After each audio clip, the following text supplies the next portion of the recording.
Hello everyone, welcome to the video. So I'm going to cover SJF in this video. I have discussed first come first serve CPU scheduling algorithm and we have discussed 2 or 3 gate problems in my previous video. So if you haven't watched that video then please go and check out that, okay? So you can have a clear understanding of SJF. So let's start with the video. So I have written the definition over here, you can read this. In SJF scheduling, the process with the lowest burst time among the list of available process in the ready queue is going to be scheduled next. मतलब सबसे पहली चीज़ कि हम देखेंगे FCFS में हमारा जो execution होता था वो डिपेंड करता था अराइवल टाइम पे, ओके, बट हमारा SJF में जो एग्जीक्यूशन का सीक्वेंस होगा वो डिपेंड करेगा हमारे बर्स्ट टाइम पे. सबसे पहली चीज़ हमें ये क्लियर होनी चाहिए.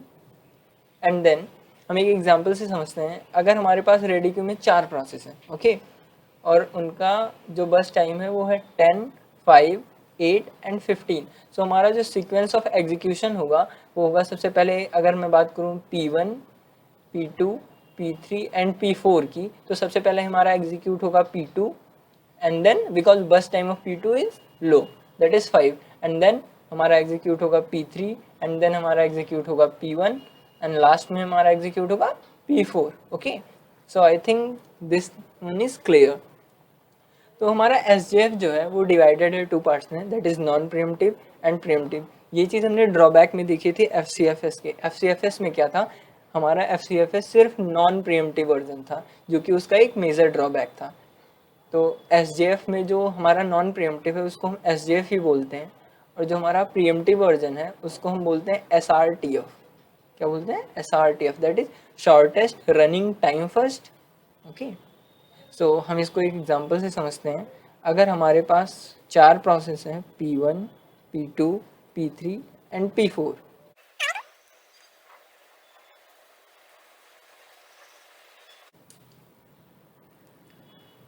सो इस एग्जांपल के थ्रू हम डिस्कस करेंगे SJF और SRTF में क्या डिफरेंस है. तो सबसे पहले मैं बात करता हूँ SJF की, जिसके लिए हम ड्रॉ कर लेंगे गैंट चार्ट जो कि हमारा स्टार्ट होगा 0 से. ओके, तो अगर मैं बात करूँ SJF की, तो 0 इंस्टेंट ऑफ टाइम पे हमारा कोई भी प्रोसेस हमारे रेडी क्यू में नहीं है.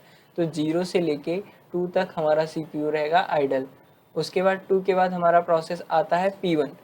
अगर मैं बात करूँ 2 पर, तो जब हमारा टाइम है 2 तो हमारे पास रेडी स्टेट में सिर्फ एक ही प्रोसेस है दैट इज P1. तो हम उसको उसके बस टाइम तक एग्जीक्यूट करा देंगे दैट इज 18 सेकेंड्स. तो ये टोटल हो जाएगा 20. अगर मैं बात करूँ 20 सेकेंड्स की, तो 20 सेकेंड्स तक हमारे सारे प्रोसेस रेडी क्यू में आ चुके हैं और P1 हमारा टर्मिनेट हो चुका है. ओके, P1 टर्मिनेट हो गया एंड P2, P3 और P4 सारे प्रोसेस हमारे रेडी क्यू में आ चुके हैं. तो अब मैं देखूंगा कि कौन सा प्रोसेस ऐसा है मेरे पास जिसका बस टाइम सबसे लो है. ओके, जिसका बस टाइम सबसे लो है. तो मैं बात करूँ तो बस टाइम लो है हमारा P3 का. तो सबसे पहले यहाँ पे हमारा एग्जीक्यूट होगा P3. P3 कब तक एग्जीक्यूट होगा, जब तक उसका बस टाइम है, दैट इज फॉर 10 सेकेंड. उसके बाद हमारा P3 भी टर्मिनेट हो गया. उसके बाद हमारे पास 2 प्रोसेस बचे that is P2 and P4. और मैंने यहाँ पे देखा कि दोनों का मेरा बस टाइम 15 सेकेंड्स है. ओके, ये ध्यान रखने वाली चीज़ है. जब SJF CPU शेड्यूलिंग में कोई भी 2 प्रोसेस का बस टाइम सेम आता है तो हम वहाँ पर FCFS लगाएंगे. ओके, सपोज यहाँ पर P2 एंड P4 का बस टाइम 15-15 आ रहा है. ओके, तो यहाँ पे हम क्या करेंगे, ये चेक करेंगे कि कौन सा प्रोसेस हमारा सबसे पहले आया रेडी क्यू में. तो इसका एडवांटेज मिलेगा P2 को. तो यहाँ पे हमारा P2 एग्जीक्यूट होगा फॉर 15 सेकेंड्स. तो ये हो जाएगा हमारा 45 एंड देन हमारा P2 भी टर्मिनेट हो गया. लास्ट प्रोसेस हमारा बचा P4 एग्जीक्यूट होगा हमारा फॉर 15 सेकेंड्स. ओके, तो ये होगा गैंट चार्ट SJF के केस में. ठीक, इसमें क्या करेंगे हम, सिंपल किसी भी इंस्टेंट ऑफ टाइम पे जो हमारा शॉर्टेस्ट बस टाइम वाला प्रोसेस होगा हम उसको एग्जीक्यूट कराएंगे. ठीक, बट SRTF में ऐसा नहीं है. SRTF थोड़ा सा डिफरेंट है, इसको देख लेते हैं. SRTF के लिए मैं सबसे पहले गैंट चार्ट ड्रॉ करूँगा और वो स्टार्ट होगा 0 से. ठीक, सबसे पहले 2 सेकेंड्स तक तो हमारा CPU रहा आइडल. उसके बाद हमारा प्रोसेस आया P1. तो SRTF के केस में हम क्या करेंगे, SRTF का मतलब है शॉर्टेस्ट रनिंग टाइम फर्स्ट. तो हम हर एक सेकंड बाद अपने रेडी क्यू में चेक करेंगे कि क्या कोई अगला प्रोसेस आया। अगर कोई अगला प्रोसेस आया तो क्या उसका बस टाइम हमारे करंट रनिंग प्रोसेस से छोटा है। अगर हमारा रनिंग प्रोसेस से छोटा बस टाइम है किसी दूसरे प्रोसेस का, तो हम सबसे पहले उसको एग्जीक्यूट कराएंगे। ठीक, तो इस केस में अराइवल टाइम 2 की बात करें तो यहाँ पे हमारा सिर्फ P1 आया है, तो P1 को मैं एग्जीक्यूट कराऊंगा 5 सेकेंड्स तक। मतलब अभी P1 हमारा 18 था, अब इसको मैंने सिर्फ 3 सेकेंड एग्जीक्यूट कराया, तो अगर मैं बात करूँ तो इसका 15 सेकेंड बस टाइम अभी भी बचा हुआ है P1 का। और उसके बाद हमारा प्रोसेस आ गया P2। ठीक है, 5 यूनिट ऑफ टाइम तक अराइवल टाइम जब हमारा 5 है तो हमारे रेडी क्यू में 2 प्रोसेस आ चुके हैं, पहला है P1, दूसरा है P2। दोनों का बस टाइम है 15 सेकेंड्स। तो इस केस में मैंने आपको SJF में बताया था कि हम FCFS लगा देंगे, मतलब जो प्रोसेस हमारा सबसे पहले आया हम उसको सबसे पहले रन करेंगे। ठीक है, तो अब हमारा P1 एक बार फिर से रन होगा, और P1 हमारा कब तक रन होगा, जब तक कोई और अगला प्रोसेस नहीं आ जाता, दैट इज 10 तक। जब ये वैल्यू हमारी 10 होगी, मतलब P1 हमारा रन हुआ 5 सेकेंड्स तक, अभी भी P1 मेरा 10 बचा हुआ है। ठीक, उसके बाद मेरा अब रेडी क्यू में P1, P2, P3 मेरे 3 प्रोसेस हैं रेडी क्यू में। ठीक है, जिनका बस टाइम है 10, 15 एंड 10। तो यहाँ पर भी P1 और P3 का बस टाइम सेम है, बट मैंने आपको बताया था P1 सबसे पहले आया था, तो P1 एक बार फिर से एडवांटेज मिलेगा और वो एग्जीक्यूट हो जाएगा। और अब की बार P1 एग्जीक्यूट होगा 5 सेकेंड तक के लिए, बिकॉज 15 पे हमारा एक अगला प्रोसेस आ रहा है। ठीक, तो P1 एग्जीक्यूट हो गया 5 तक, अभी भी P1 का एग्जीक्यूशन 5 सेकेंड्स बचा हुआ है। उसके बाद P2, P3 एंड P4 चारों प्रोसेस आ चुके हैं। अगर मैं शॉर्टेस्ट जॉब की बात करूं तो हमारा अभी भी P1 ही है, तो एक बार P1 हमारा फिर से एग्जीक्यूट होगा, P1 हमारा एग्जीक्यूट होगा फिर से 5 सेकेंड्स तक। अब P1 हमारा फुली टर्मिनेट हो चुका है। ओके, हमारे पास रेडी क्यू में सिर्फ 3 प्रोसेस बचे हैं, that is P2, P3 and P4। यहाँ पे अगर मैं बात करूँगा शॉर्टेस्ट जॉब की, तो हमारा सबसे कम बस टाइम वाला प्रोसेस है P3, तो हमारा P3 यहाँ पे पहले एग्जीक्यूट होगा। P3 कब तक एग्जीक्यूट होगा, फॉर 10 सेकेंड्स। ओके, तो ये हो जाएगा 30 तक P3 का एग्जीक्यूशन हो जाएगा। उसके बाद हमारे पास रेडी क्यू में 2 प्रोसेस बचे, that is P2 and P4। अगर मैं बात करूँ इनके बस टाइम की, तो दोनों की बस टाइम सेम है, दैट इज 15 सेकेंड। तो यहाँ पे मैंने आपको बताया था इस केस में जो भी प्रोसेस हमारा रेडी क्यू में सबसे पहले आया वो सबसे पहले एग्जीक्यूट होगा। तो यहाँ पे एक बार फिर P2 एग्जीक्यूट होगा for how many second, 15 second, and then P4 for 16 seconds, sorry 15 seconds, तो ये 60 हो जाएगा। तो अगर आप देखें तो SJF के केस में मेरा सीक्वेंस था P1, P3, P2 and P4। उसके बाद अगर मैं बात करूं SRTF के केस में, तो SRTF के केस में भी हमारा sequence P1, P3, P2, P4 बन रहा है, बट ये जरूरी नहीं है कि हर केस में ऐसा ही होगा, बिकॉज SRTF के केस में हम हर अपकमिंग प्रोसेस जब हमारा आता है रेडी क्यू में, तो हम अपना जो प्रोसेस रनिंग होता है उसको कुछ देर के लिए स्टॉप करते हैं और मैच करते हैं कि अब हमारा शॉर्टेस्ट जॉब कौन सा है, तो उस हिसाब से फिर हम अपना एग्जीक्यूशन स्टार्ट करते हैं। ठीक है, आई थिंक आपको SJF के सारे कॉन्सेप्ट्स क्लियर होंगे। अब हम बात करेंगे न्यूमेरिकल्स की, हम गेट के न्यूमेरिकल सॉल्व करेंगे। तो आइए आगे बढ़ते हैं और कुछ न्यूमेरिकल सॉल्व करते हैं। Okay, so this is our first numerical which has been asked in GATE examination for computer science student. So एक बार हम क्वेश्चन पढ़ लेते हैं। प्रोसेस आईडी हमें गिवन है, process P1, process P2, P3, P4 and P5। इनका arrival time given है 13679, बस टाइम गिवन है। हमें करना क्या है, find average waiting time using non pre-emptive SJF। तो हमें क्वेश्चन में दिया हुआ है कि हमें SJF लगाना है नॉन प्रीएम्प्टिव, मतलब हमें शॉर्टेस्ट जॉब रनिंग टाइम नहीं लगाना है, हमें हर इंस्टेंट पे नहीं देखना है। एक इंस्टेंट पे हम चेक करेंगे कि कौन सा प्रोसेस हमारा बस टाइम सबसे कम है, उसको एग्जीक्यूट तब तक कराएंगे जब तक वो फुली टर्मिनेट नहीं हो जाएगा। तो चलिए इसका गैंट चार्ट ड्रॉ कर लेते हैं। ये हो जाएगा मेरा गैंट चार्ट। ये स्टार्ट होगा 0 से। सबसे पहले मैं बात करूंगा अराइवल टाइम की, तो अराइवल टाइम 0 पे कोई भी प्रोसेस मेरा रेडी क्यू में नहीं है, तो फॉर 1 सेकेंड मेरा CPU जो होगा वो रहेगा आइडल। उसके बाद जब टाइम हमारा 1 है तो हमारा P1 प्रोसेस जो है वो रेडी क्यू में आ चुका है, और अकेला प्रोसेस आया है P1 जिसका बस टाइम है 7, तो ये 7 सेकेंड्स तक एग्जीक्यूट होगा। ठीक, जब हमारा टाइम अब यहाँ पे टोटल 8 हो चुका है, अगर अब मैं बात करूँ तो अब हमारे रेडी क्यू में 3 प्रोसेस आ चुके हैं, that is P2, P3 and P4, because इनका अराइवल टाइम है 367, ठीक। तो 8 टाइम तक, जब हमारा टाइम 8 सेकेंड हुआ तो हमारे P2, P3, P4 तीनों प्रोसेस रेडी क्यू में आ चुके हैं। तो अब हम चेक करेंगे कि सबसे छोटा बस टाइम किस प्रोसेस का है। तो सबसे छोटा यहाँ पहले तो हमारे P1 टर्मिनेट हो गया, सबसे छोटा बस टाइम है हमारा P3 का, तो हम P3 को रन कराएंगे फॉर 2 सेकेंड्स, ओके, क्योंकि इसका बस टाइम है 2। P3 भी हमारा यहाँ पे टर्मिनेट हो जाएगा। अब हमारा टाइम 10 सेकेंड्स तक पहुँच चुका है। अब हमारा P5 भी रनिंग, P5 भी हमारा रेडी क्यू में आ चुका है। अब हमारे पास रेडी क्यू में 3 प्रोसेस बचे हैं, that is P2, P4 and P5, okay. 3 process ये बचे हुए हैं। अब हम देखेंगे कि सबसे छोटा बस टाइम किसका है। तो सबसे छोटा बस टाइम है हमारा P2 का, तो P2 हमारा यहाँ पे एग्जीक्यूट होगा कब तक, 3 सेकेंड तक, ओके। सो ये 13 तक होगा एग्जीक्यूट। उसके बाद P2 भी टर्मिनेट हो जाएगा। अब हमारे पास सिर्फ 2 प्रोसेस बचे रेडी क्यू में, that is P4 and P5, जिसमें से हमारे P5 का बस टाइम छोटा है, तो हमारा P5 सबसे पहले एग्जीक्यूट होगा और उसका बस टाइम है 8 सेकेंड, तो ये 21 तक एग्जीक्यूट होगा।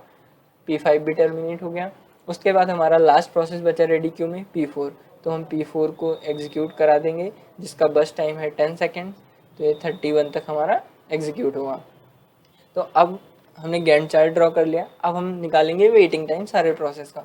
तो अगर मैं प्रोसेस P1 की बात करूँ, प्रोसेस P1, ओके, तो इसका अराइवल टाइम है 1 और इसका एग्जीक्यूशन स्टार्ट हुआ 1 पे, मतलब इसने 0 सेकेंड्स का वेट करा, ओके। एंड देन P2 की बात करते हैं, इसका अराइवल टाइम है 3 सेकेंड और P2 का एग्जीक्यूशन स्टार्ट हुआ है 10 सेकेंड्स पे, सो 10 माइनस 3 इज इक्वल टू 7, ये हो जाएगा वेटिंग टाइम फॉर P2। उसके बाद मैं बात करूँ P3 की, तो P3 हमारा एग्जीक्यूशन स्टार्ट हुआ 8 सेकेंड्स पे और इसका अराइवल टाइम 6 सेकेंड था, ओके। तो 8 minus 6 is equal to 2 seconds. And then P4 का एग्जीक्यूशन हमारा स्टार्ट हुआ है 21 सेकेंड्स पे, ओके, और P4 का अराइवल टाइम था 7 seconds, so 21 minus 7 is equal to 14 seconds. उसके बाद अगर मैं बात करूँ P5 की, तो P5 का एग्जीक्यूशन हमारा स्टार्ट हुआ है 13 सेकेंड्स पे और इसका अराइवल टाइम था 9, so 13 minus 9 is equal to 4, okay. तो ये हमारा arrival time, sorry waiting time निकल गया सारे प्रोसेस का। यहाँ पे हम टर्न अराउंड टाइम भी निकाल सकते हैं। टर्न अराउंड टाइम निकालने के लिए मैंने आपको पिछली वीडियो में बताया था, बस टाइम और वेटिंग टाइम को हम सम कर देंगे। 7 + 0 7, 3 + 7 10, 2 + 2 4, 10 + 14 24, 8 + 4 12। अगर मैं बात करूं टोटल ऑफ वेटिंग टाइम, तो ये हो जाएगा 7 2 9, 4 13 14 27, ओके। और टर्न अराउंड टाइम की अगर मैं बात करूं तो 10 7 17, 4 21, 24 45 12 57, okay. So average waiting time जो मेरा होगा वो होगा 27 अपॉन, हमारे पास टोटल 5 प्रोसेस हैं, दैट इज 5.4। यही मुझे क्वेश्चन में निकालना था, ठीक है। अगर मैं बात करूं एवरेज टर्न अराउंड टाइम की, तो वो भी हम निकाल सकते हैं, दैट इज 57 अपॉन 5, ये हो जाएगा हमारा 11.4। अगर सेकंड्स में गिवन है तो आप सेकंड्स लिख सकते हैं। ये हमारा क्वेश्चन था। ये क्वेश्चन था 1 मार्क्स का, जो कि गेट में पूछा गया था, आई थिंक 2001 और 2002 में, ओके। सो आई थिंक ये क्वेश्चन आपको समझ में आया होगा। आगे बढ़ते हैं अपने अगले क्वेश्चन की तरफ, ओके। सो हम आ गए हैं अपने दूसरे क्वेश्चन की तरफ, जहाँ पे एक बार मैं आपके लिए क्वेश्चन पढ़ देता हूँ। An operating system uses shortest remaining time, that is SRTF, process scheduling algorithm, consider the arrival time and execution time for the following process. मतलब हमें प्रोसेस ID दी है, arrival time, burst time given है। Question कह रहा है what is the total waiting time for process P2, मतलब हमें एवरेज वेटिंग टाइम नहीं निकालना है, इसमें हमें सिर्फ P2 के लिए वेटिंग टाइम निकालना है। तो सबसे पहले मैं बात करूंगा गैंट चार्ट की। शेड्यूलिंग के सारे क्वेश्चन में सबसे पहले बात होगी गैंट चार्ट की, ओके। सो 0 से स्टार्ट होगा, अराइवल टाइम 0 पे हमारा प्रोसेस आ चुका है P1, ओके। अब मैं बात करूँगा 15 तक P1 हमारा रन होगा। क्यों? क्योंकि हमारा अगला प्रोसेस जो आ रहा है वो आ रहा है 15 तक, मतलब 15 सेकेंड्स तक हमारे रेडी क्यू में सिर्फ एक ही प्रोसेस रहेगा, दैट इज़ P1। तो हमारा 15 सेकेंड्स तक P1 एग्जीक्यूट हो जाएगा। उसके बाद P1 हमारा कितना बचा? 5। 15 सेकेंड्स पे हमारे दो प्रोसेस आ चुके हैं रेडी स्टेट में, that is P1 and P2। Okay, P1 and P2। और अगर मैं बात करूं बस टाइम की, तो P1 का बस टाइम है 5 सेकेंड्स और P2 का बस टाइम है 25 सेकेंड्स। ओके, सो इस केस में क्या होगा, P1 हमारा एक बार फिर से एग्जीक्यूट होगा फॉर हाउ मच? 5 सेकेंड्स के लिए। अब हमारा P1 हो गया टर्मिनेट। अब हमारे पास रेडी क्यू में 20 सेकेंड्स जब हमारा टाइम हो गया, तो हमारे रेडी क्यू में सिर्फ अभी एक ही प्रोसेस है, that is P2। So P2 का एग्जीक्यूशन स्टार्ट हो जाएगा। P2 का एग्जीक्यूशन कब तक चलेगा? फॉर 10 सेकेंड्स, जब हमारा टाइम 30 सेकेंड हो जाएगा, बिकॉज 30 सेकेंड पे हमारा अगला प्रोसेस आ रहा है P3। तो जब 10 सेकेंड्स ही चला, अभी ये बचा हुआ है 15 सेकेंड्स। ओके, तो इस केस में क्या होगा, 30 सेकेंड पे हमारे फिर से एक बार रेडी क्यू में दो प्रोसेस हैं, P2 एंड P3, जिसमें P2 का जो बस टाइम है वो है 15 सेकेंड्स और P3 का बस टाइम है वो है 10 सेकेंड्स। मतलब P3 हमारा शॉर्टेस्ट जॉब है करेंट सिनेरियो के हिसाब से। तो P3 हमारा एग्जीक्यूट होगा एक बार, मतलब प्रीएम्प्ट कर लेगा ऑपरेटिंग सिस्टम जो है वो CPU P2 से, और वो दे देगा P3 को। तो P3 हमारा एग्जीक्यूट होगा फॉर 10 सेकेंड्स, क्योंकि 10 सेकेंड्स तक कोई भी अगला प्रोसेस नहीं आ रहा है। तो 40 तक हमारा P3 एग्जीक्यूट हुआ, उसके बाद P3 हमारा टर्मिनेट हो गया। अब हमारे पास 40 सेकेंड पे सिर्फ एक ही प्रोसेस है रेडी क्यू में, दैट इज P2। तो P2 हमारा एक बार एग्जीक्यूट होगा फिर से। P2 हमारा कब तक चलेगा? 5 सेकेंड्स तक चलेगा, बिकॉज 45 पे हमारा अगला प्रोसेस आ रहा है P4। तो P4 हमारा 45 पे आ रहा है, जिसका बस टाइम है 15, और P2 जब 5 सेकेंड चला तो अब इसका बस टाइम 10 बचा। मतलब हमारे पास दो प्रोसेस हैं, P2 एंड P4। P2 का बस टाइम है 10 सेकेंड्स एंड P4 का बस टाइम है 15 सेकेंड्स। ओके, तो यहाँ पे हमारा P2 जो होगा वो सबसे पहले एग्जीक्यूट होगा एक बार फिर, और कब तक एग्जीक्यूट होगा? अब वो जितना उसका बस टाइम रिमेनिंग है पूरा एग्जीक्यूट हो जाएगा, क्योंकि कोई भी हमारा प्रोसेस रिमेनिंग नहीं रह रहा है। तो ये एग्जीक्यूट होगा 55 तक। उसके बाद लास्ट प्रोसेस P2 टर्मिनेट हो जाएगा, and then last process P4 जो हमारा सिंगल प्रोसेस बचा हुआ है वो एग्जीक्यूट होगा फॉर 15 सेकेंड्स। ओके, सो ये हमारा एग्जीक्यूशन का सिनेरियो होगा, दैट इज ये सीक्वेंस होगा गैंट चार्ट का, P1 P1 P2 P3 P2 P2 and P4। अब जो हमसे क्वेश्चन कह रहा था उसकी बात कर लेते हैं। क्वेश्चन में हमसे पूछा है total waiting time for process P2, waiting time of process P2। तो सबसे पहले हम देखेंगे कि P2 को सबसे लास्ट में एग्जीक्यूशन कब स्टार्ट हुआ P2 का, तो वो है हमारा 40 सेकेंड्स। ओके, तो हम यहाँ पे लिख देंगे 40। उसमें हम सब्ट्रैक्ट करेंगे कि कहीं P2 पहले तो नहीं एग्जीक्यूट हुआ, तो P2 पहले एक बार एग्जीक्यूट हुआ है, तो जितना टाइम P2 पहले एग्जीक्यूट हुआ है उसको हम सब्ट्रैक्ट कर देंगे। तो P2 कितना टाइम एग्जीक्यूट हुआ है? फॉर 10 सेकेंड्स, इसको हम सब्ट्रैक्ट कर देंगे। मतलब हमारे प्रोसेस P2 ने इतना वेट करा तब उसका एग्जीक्यूशन हुआ है। ठीक है, क्या है सही है? नहीं, अभी हम इसमें और सब्ट्रैक्ट करेंगे P2 का अराइवल टाइम। ठीक है, क्योंकि किसी प्रोसेस ने कितना वेट करा सबसे पहले वो हमें पता चलता है अराइवल टाइम से। तो P2 का अराइवल टाइम कितना है? 15 सेकेंड्स। 15 भी हम इसमें सब्ट्रैक्ट कर देंगे। सो P2 का जो हमारा वेटिंग टाइम होगा वो हो जाएगा 15 यूनिट। ओके, सो कौन सा ऑप्शन हमारा सही होगा? Option B. दोस्तों ये गेट का क्वेश्चन था, 2007 का 2 मार्क्स का क्वेश्चन था, काफ़ी इजी क्वेश्चन था। हमें SRTF इम्प्लीमेंट करना था, सिंपल गैंट चार्ट ड्रॉ करना था, एंड देन P2 का हमें वेटिंग टाइम निकाल लेना था। ठीक है, तो यहाँ पर हमने बात कर ली शॉर्टेस्ट जॉब फर्स्ट की और शॉर्टेस्ट रनिंग टाइम फर्स्ट की। अब हम बात करते हैं एडवांटेजेस एंड डिसएडवांटेज की SJF की। Okay, so talking about advantages of SJF, सबसे पहले तो हमें SJF में मैक्सिमम थ्रूपुट मिलता है, बिकॉज कि हमारा जो नंबर ऑफ प्रोसेस होता है वो इंक्रीज हो जाता है पर यूनिट टाइम, जो कि हमें FCFS में नहीं मिल रहा था। ठीक है, दूसरी चीज़ हमें minimum average waiting time and average turn around time मिलती है। शॉर्टेस्ट जॉब फर्स्ट की मैंने आपको बताया था, जब हमारा प्रोसेस जो होगा वो जो सबसे छोटा प्रोसेस है वो सबसे पहले एग्जीक्यूट हो जाएगा, मतलब उसे वेट नहीं करना पड़ेगा। Although longer process have to be wait, but हमारे छोटे प्रोसेस ज़्यादा होंगे तो वो सबसे पहले एग्जीक्यूट हो जाएंगे। तो इससे क्या होगा, हमारा वेटिंग टाइम डिक्रीज हो जाएगा। और जब हमारा वेटिंग टाइम डिक्रीज होगा तो हमारा टर्न अराउंड टाइम भी डिक्रीज हो जाएगा, ठीक है। तो minimum waiting and turn around time and maximum throughput, these are the two major advantages of SJF, ठीक है। अब हम बात करते हैं डिसएडवांटेजेस की। तो पहला डिसएडवांटेज क्या है कि it may suffer with the problem of starvation. हमने एफ के डिसएडवांटेज की बात करी थी कि एफ हमारा सफ़र करता है स्टारवेशन से, तो ऐसा भी हो सकता है कि हमारा एस भी सफ़र करे स्टारवेशन से। जैसे मैं आपको पिछले एग्जाम्पल में शायद मैंने जो क्वेश्चन कराया था मैं उसकी बात कर लेता हूँ। यहाँ पे मैंने एक क्वेश्चन कराया था, एग्जाम्पल लिया था प्रोसेस P2 का। तो P2 तो हमारा यहाँ 5 सेकंड पे आ गया होगा, अगर आप देख पा रहे हैं तो P2 का अराइवल टाइम 5 सेकंड था, बट P2 का एग्जीक्यूशन जो हुआ वो यहाँ पे स्टार्ट हुआ है, दैट इज 30 सेकंड्स पे। मतलब P2 ने 25 सेकंड्स का वेट करा। ऑल्दो ये टाइम ज़्यादा नहीं है, बट अगर हम दूसरे प्रोसेसेस की बात करें जो 10 पे आए, 15 पे एग्जीक्यूट हो गए, उसके हिसाब से P2 को बहुत ज़्यादा देर वेट करना पड़ा। तो ये था केस कि हमारा SJF में भी स्टारवेशन पॉसिबल है, okay. And then next disadvantage is it is not implementable because the exact burst time for a process can't be known in advance।